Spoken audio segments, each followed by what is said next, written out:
Hello दोस्तों, कैसे हैं आप लोग। आई होप आप सभी बहुत ही अच्छे होंगे। दोस्तों, आज हम एक ऐसे टॉपिक के ऊपर डिस्कस करेंगे जिसके बारे में हर किसी को पता होना चाहिए। आपको ये हेडिंग देख के पता ही चल गया होगा हम किसकी बात कर रहे हैं। हम बात कर रहे हैं इन्वेस्टमेंट मल्टीप्लायर। इन्वेस्टमेंट मल्टीप्लायर होता क्या है, ये आपने कईयों ने सुना होगा, ये कईयों ने नहीं सुना होगा। कईयों ने सुना होगा तो इसके बारे में पता नहीं होगा, और कईयों ने सुना होगा तो बहुत कम ऐसे लोग हैं जिसको इसके बारे में पता होगा। बट हम आज अच्छी तरीके से समझ लेते हैं कि इन्वेस्टमेंट मल्टीप्लायर होता क्या है। जब भी मैं अपनी बात भी करूं तब भी मैं ये सोचता था कि भारत सरकार क्यों बाहर के लोगों को इनवाइट करते हैं कि आप हमारे देश में आकर पैसा लगाओ। ये मुझे तब समझ में आया जब मैंने ये वाला टॉपिक पढ़ा। तो इन्वेस्टमेंट मल्टीप्लायर क्या होता है। इन्वेस्टमेंट मल्टीप्लायर हमारे प्रोफेसर जेम्स केन्स बिलीव करते हैं, ये बताते हैं कि जितना भी हम इन्वेस्टमेंट लेकर आएंगे इकोनॉमी के अंदर, उसका कई गुना ज़्यादा उससे क्या होगा, लोगों की इनकम जनरेट होगी।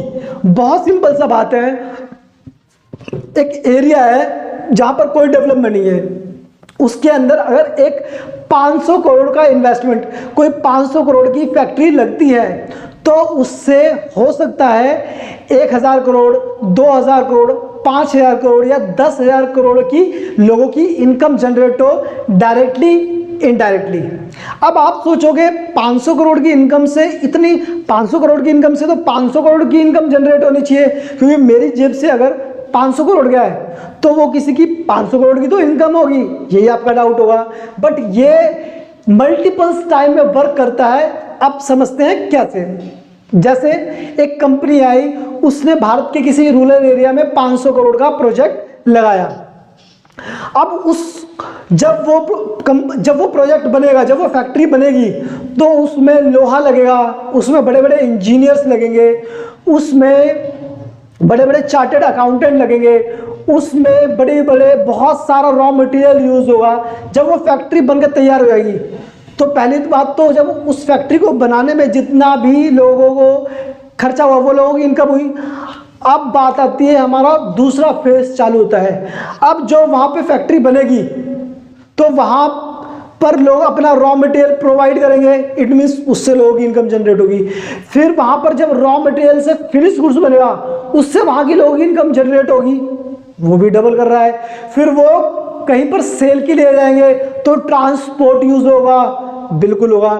ट्रांसपोर्ट से गुड्स जब बनेंगे तो पैकेट सिस्टम होगा, एडवर्टाइजमेंट होगा, रोड आएंगे, इलेक्ट्रिसिटी आएगी, ट्रांसपोर्ट सिस्टम बहुत ज़बरदस्त हो जाएगा। तो इससे क्या होगा, इससे मल्टीपल्स टाइम वो इन्वेस्टमेंट इनकम में कन्वर्ट हो जाएगी। आई होप ये आपको बहुत अच्छे तरीके से समझ में आ गया होगा कि किसी भी एरिया को या कंट्री को डेवलप करना है तो अब आपको एक पॉइंट और समझ में आ रहा होगा। हमारे देश में जो आदरणीय प्रधानमंत्री मोदी हैं और यूपी के जो मुख्यमंत्री हैं हमारे योगी आदित्यनाथ, वो अपने राज्य में या भारत प्रधानमंत्री अपने देश में, मतलब हमारे देश भारत में क्यों वो बाहरी कंपनियों को इनविटेशन देते हैं कि आप हमारे देश में आइए, पैसा लगाइए, प्रोजेक्ट लगाइए, आपको हम बहुत फ्रीली एक बिजनेस एनवायरनमेंट देंगे, जिससे इससे फ़ायदा किसको होगा, इससे फ़ायदा होगा हमारे भारत देश को।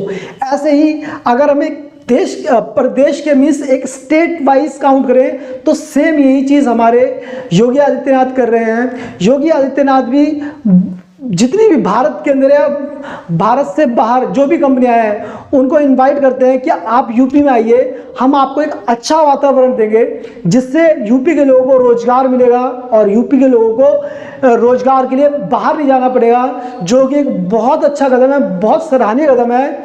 और मैं इसलिए प्रशंसा करता हूँ मोदी और योगी की। और इससे अब ये टॉपिक आपको बहुत अच्छे से समझ में आ गया होगा। Thank you.